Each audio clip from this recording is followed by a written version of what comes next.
ആദിശ്രീനാരായണന്റെ ദിവ്യ അവതാരം പത്തും പാടിടുന്നേ.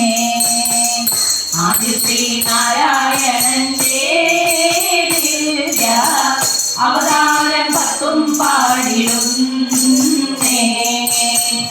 ഏതും മടിയാതെന്നെ പൂദേശനായ ഭവാൻ, ഏതും മടിയാതെന്നെ പൂദേശനായ ഭവാൻ, വേഗത്തെ വീണ്ടിടുവാൻ ബുദ്ധിയുടച്ചെന്നു മധ്യവതാരമൊന്ന്. ഇന്ദിരാരമണത്തിനും പിന്നും നന്നായി തുതിച്ചു വസിക്കും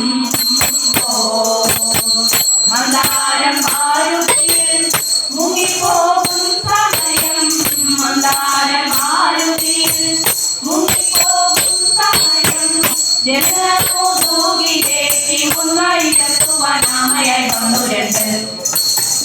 ഏഴു ലോകവും അടക്കിയിട്ടുള്ളോ പാടാതെ പാടും പത്മനാഭൻ. ശൂരതയേറിടുന്ന തിരഞ്ഞൂവിനെ പോൽ, ശൂരതയേറിടുന്ന തിരഞ്ഞൂവിനെ പോൽ പാടാതെ കൊന്നിടുവാൻ താമസമന്യവരവതാരം പോണ്. ഉള്ളിലഹങ്കാരമാദേശം പെരു തുള്ളോതിരഞ്ഞ കച്ചുവിനാക്കോ തുള്ളി കളിച്ചു ചെന്ന് ഉള്ളിൽ ശല്യതാ തോന്നി, തുള്ളി കളിച്ചു ചെന്ന് ഉള്ളിൽ ശല്യതാ തോന്നി. കൊല്ലുവാനായതത്രേ നല്ല പോലെ നരസിംഹാവതാരനായ ൂക്കമേറും മരവിന്ദാക്ഷൻ പണ്ട് നോക്കിയതെന്ത് ഭയമിതെന്ന്.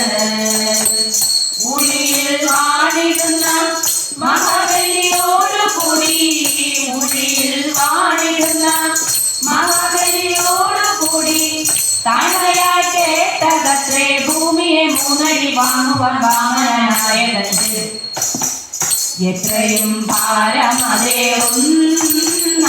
നല്ല ക്ഷത്രിയ വംശമൊരു പോലെ അത്രയും കൊന്നൊടുക്കി തത്വമാനായ ഭവാൻ, അത്രയും കൊന്നൊടുക്കി തത്വമാനായ ഭവാൻ.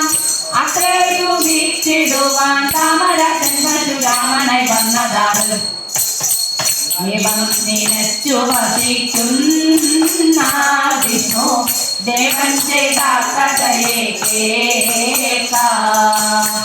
കോപം പെരുതേറുന്ന രാവണനെ കൊന്നുടനെ, കോപം പെരുതേറുന്ന രാവണനെ കൊന്നുടനെ വിഭീഷണനെ പാലിക്കാനായി താമസമന്യ ശ്രീരാമവതാരമേഴ്. എന്തെല്ലാം ചൊല്ലിയിടുന്നു കേൾക്കാമതേ പിന്നെയും വാർത്തയതേ ചൊല്ലാം. ഇന്ദിരായേറിടുന്ന ദുഷ്ടരെ കൊന്നുടനെ, ഇന്ദിരായേറിടുന്ന ദുഷ്ടരെ കൊന്നുടനെ ചിത്തമുള്ള ആളുകളെ രക്ഷിപ്പതിന് ഭദ്രാവതാരമിട്ടത്. അമ്മാവനായിടും കംസനെ കൊന്ന് ദുർമോദമോ